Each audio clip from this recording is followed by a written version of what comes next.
Es que pueden ir iniciando la clase.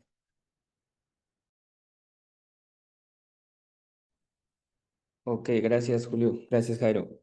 Buenas tardes compañeros. Entonces, bueno, soy el doctor Cristian, entrenado R3 de Guadalajara. Vamos a iniciar con el tema del día de hoy, que van a ser hemoglobinopatías. Estos también va a ser llamado retinopatía drepanocítica o también llamada sickle cell disease. Estas hemoglobinopatías van a ser enfermedades falciformes. Estas van a conducir a una formación de drepanocitos y una obstrucción de la microcirculación. Van a tener una característica que principalmente tiene una cadena de proteínas globinas anormales y estas enfermedades fueron descritas por Herrick en 1910. Perdón. Entonces, tenemos que la hemoglobina va a ser una proteína transportadora de oxígeno, una molécula tetramérica, o sea, de 4 grupos, de porfirina y de hierro, y la cual va a estar rodeada por cadenas de globina. La globina, a su vez, nos va a servir para proteger los grupos centrales M de las interacciones nocivas.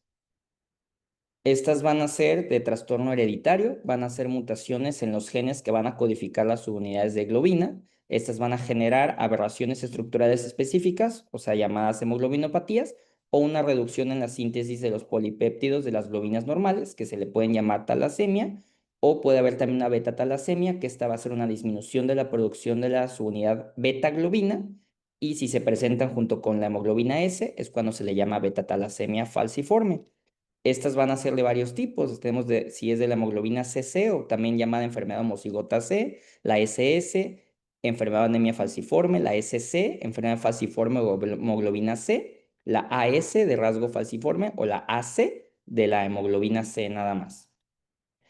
Como fisiopatología, pues tenemos que en los vasos sanguíneos va a haber principalmente una hipoxia. Esto va a causar una acidosis, va a haber un estado hiperosmolar y el lecho capilar pues va a estar desoxigenado. Entonces va a haber como consecuencia una polimerización de la hemoglobina S que no va a tener oxígeno, se va a formar un drepanocito y este va a tener una oclusión secundaria.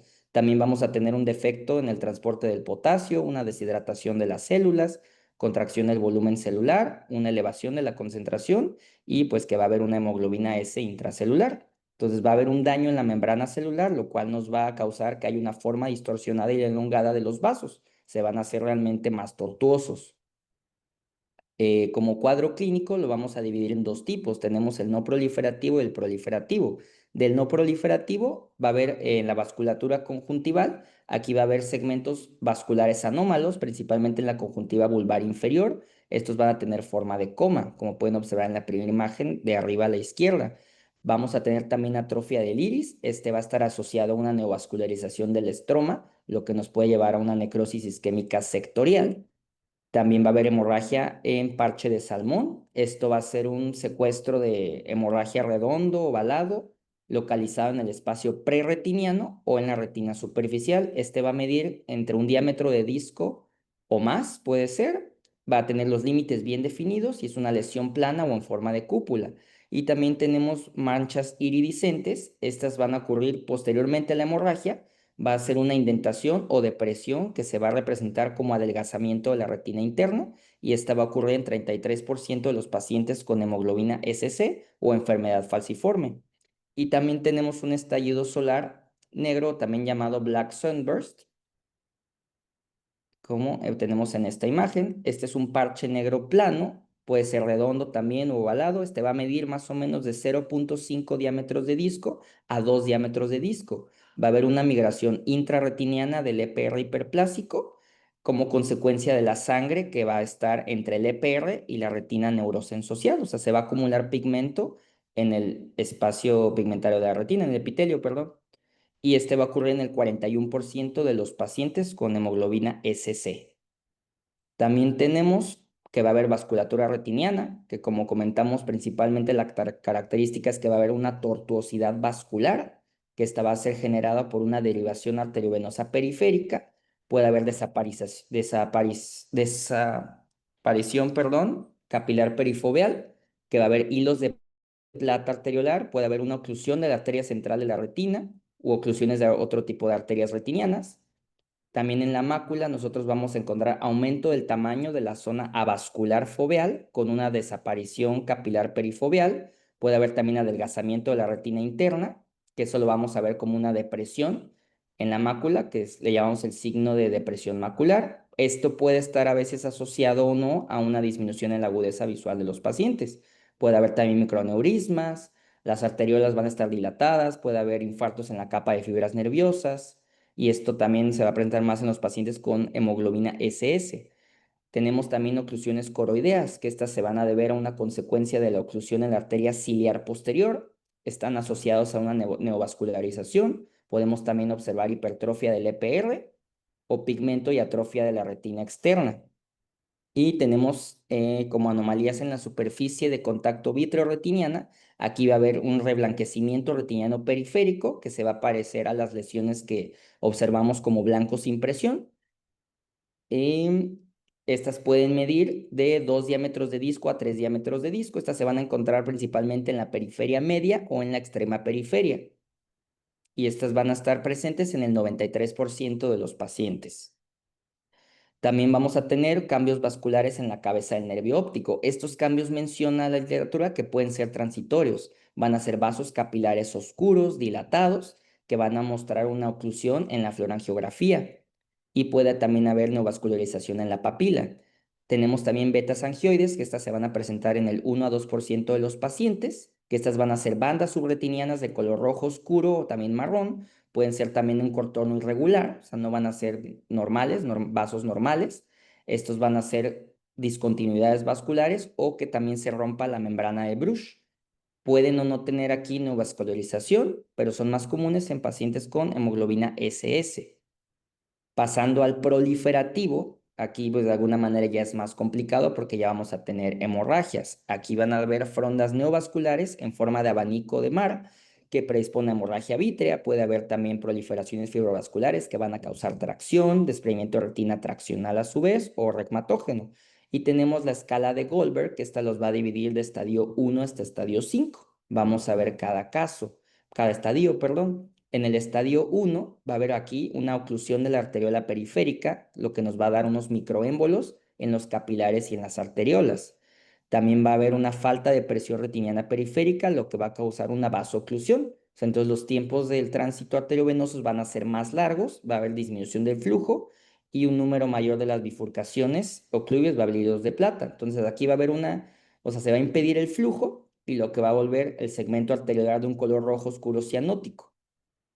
En el estadio número 2, aquí va a haber remodelación de los vasos sanguíneos en el límite entre la retina periférica perfundida y la no perfundida. También vamos a tener anastomosis arteriovenosa en el límite entre la retina perfundida de la isquémica. O sea, aquí se va a ver aumento de los vasos preexistentes que va a producir anastomosis de los mismos. En el estadio 3, aquí vamos a tener neovascularización retiniana periférica en forma de fronda, o se le llama abanico de mar. Este es un animal marino de nombre Gorgonia flavellum, es un invertebrado, es por la forma que ya ve que le ponemos nombre a todo, por la vasculatura que se observa, es de la forma de ese abanico. Este va a crecer hacia la retina preecuatorial isquémica y principalmente crece en el cuadrante superotemporal. Aquí observamos en una fluorangiografía, en la primera imagen, que es la A, que es la de hasta la izquierda, ahí va a ser neovascularización, la cual va a estar rodeada por un área de no perfusión en la periferia temporal. En la imagen B, como pueden observar, ya la neovascularización va a estar en forma de abanico de mar, como se muestra. Y en la imagen C, aquí ya va a ser como que la etapa tardía, en la cual se va a mostrar una fuga de la neovascularización. Entonces tenemos ahí las tres etapas. En el estadio 4, aquí ya va a haber una presencia de la hemorragia vítrea, la cual va a ser inducida por tracción, puede haber cinéresis vítrea o movimiento del vítreo anormal, puede haber contracción de las bandas del vítreo. Puede deberse a tres factores de riesgo, que es la enfermedad por hemoglobina SC, que es la más frecuente, una hemorragia vítrea en la exploración inicial y o 60 grados de neovascularización activa en la periferia retiniana. Esta puede ser asintomática si permanece en una región que esté, digamos, alejada del abanico de mar, o sea, a veces el paciente no lo puede notar. Va a estar presente en el 21 a 23% de los pacientes con la hemoglobina SC, como comentamos que es la más frecuente de este tipo.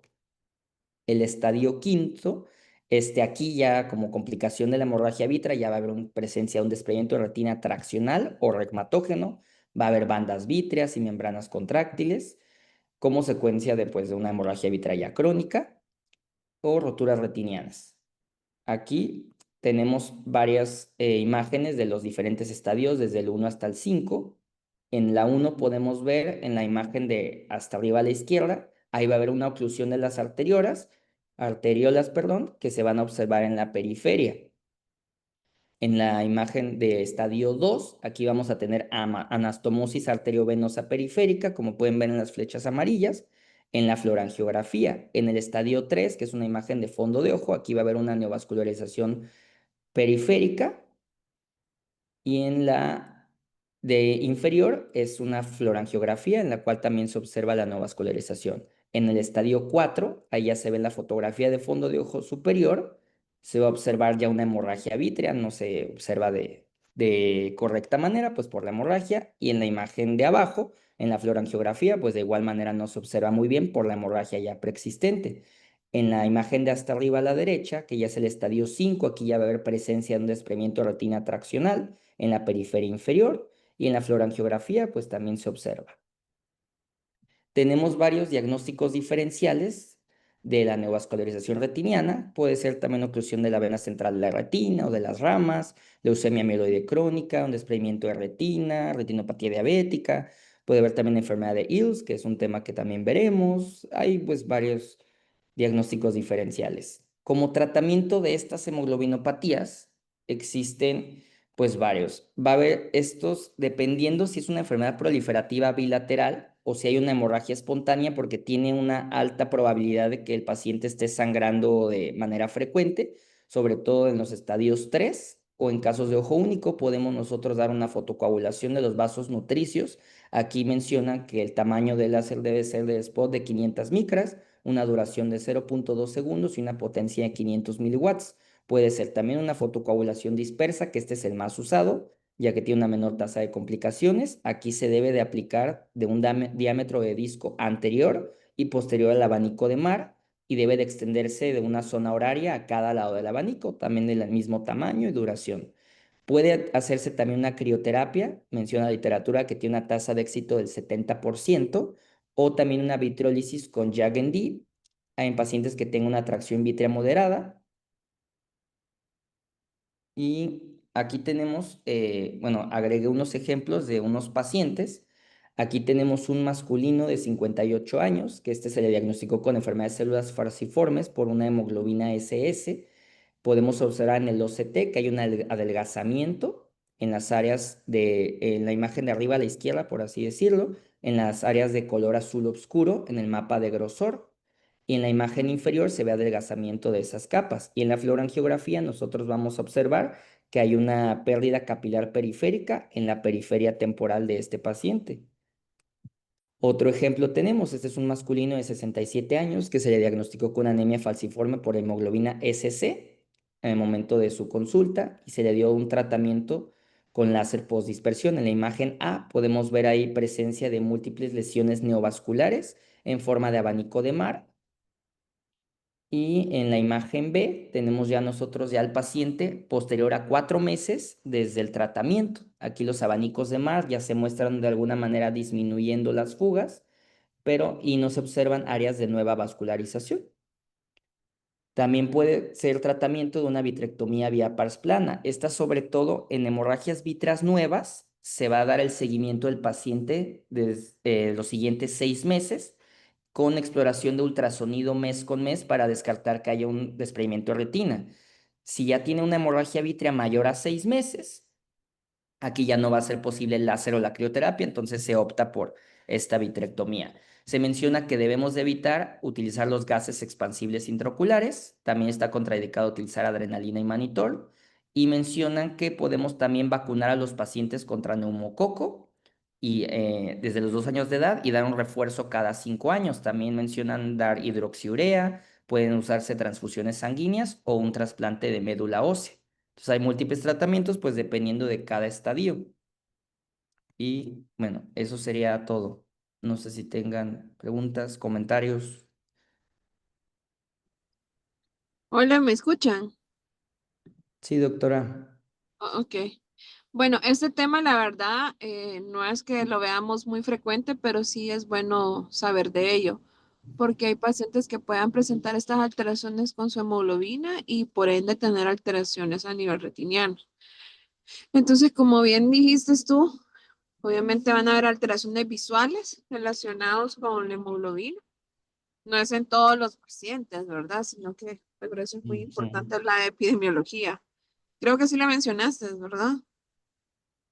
Sí, pues realmente son enfermedades raras, pero pues sin trastornos de los vasos sanguíneos. O sea, desde, como dice, desde la hematología, desde que vemos cualquier tipo de anemia, pues ¿Qué detectar que hay encontraste? ¿De dónde sacaste este tema? del Ryan. Ok, no había ahí un poco de epidemia. ¿De cuáles Mm, eran las zonas endémicas o países endémicos o qué etnias eran más endémicas? Que no me recuerdo si está ahí o no, está eso en...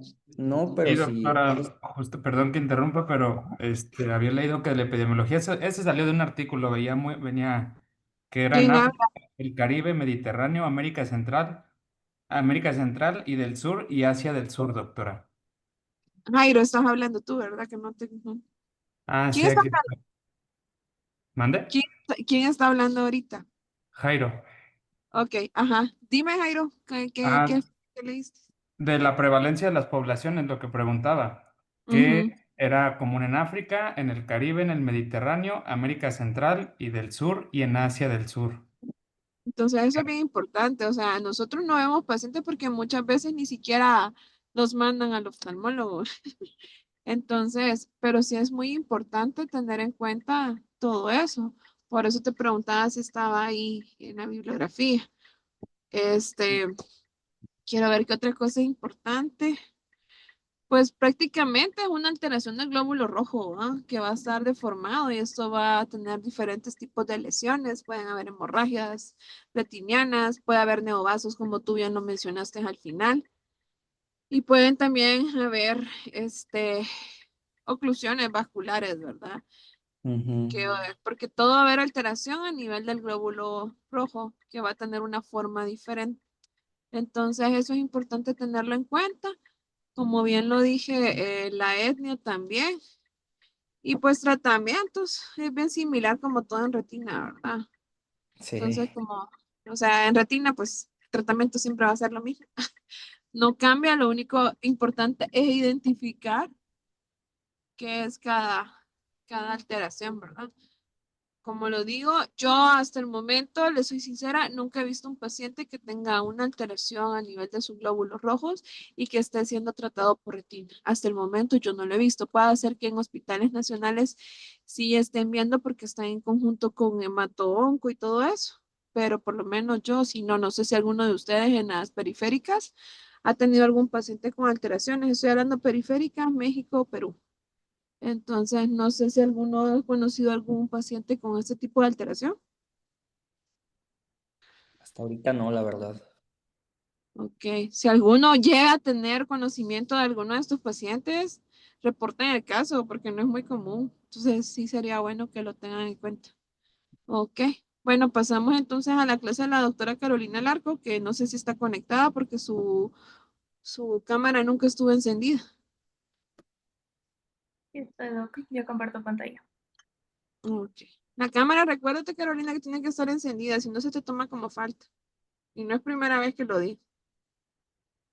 Sí, estaba encendida, solo que la apagara porque dejé de escuchar bien y no sé,